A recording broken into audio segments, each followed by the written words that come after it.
আশা বসুল একটা গান গেয়েছিলেন আমার ছবিতে, আজ অন্ধকার যতই হোক দূর হবে।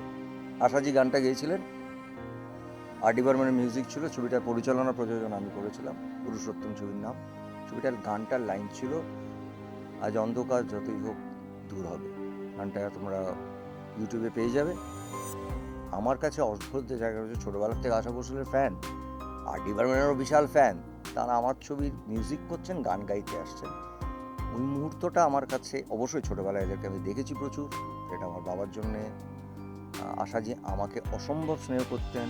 শিল্পী হিসেবে উনি কত বড় একটা বলতে হবে না, কারণ মানুষটা কাজ শুরু করেছেন অভিনয়ের থেকে একদম যারা আজকের প্রজন্ম তাদের, মানে আশা ভোসলে একজন ট্রেন্ড সেটার, কিন্তু আমার কাছে আশা ভোসলে বলতে পারে আমার মনে হয়েছিল এটা আমার কাছে এটা মুহূর্ত, কারণ ছোটোবেলা তো ওদেরই ফ্যান। আর.ডি বর্মন মিউজিক করছে, আশা ভোসলে গান গাইছে, আমি সেই ছবির পরিচালক, এটা আমার কাছে স্বপ্ন।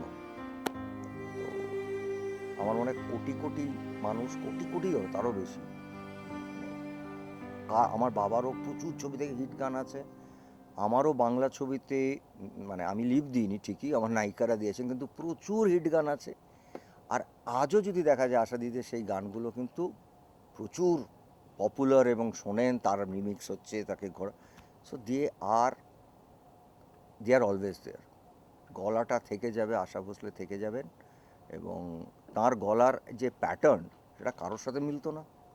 এটা একটা আলাদা আইডেন্টিটি তৈরি করেছিলেন আশাজি সেই সময় দাঁড়িয়ে, যে মানুষটা পিয়াতুর থেকে শুরু করে সব গান গাইছেন বা ডিফারেন্ট টাইপের।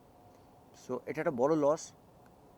তবে ওই গান বলতে লতা আশা, আমরা দুটোকেই হারালাম।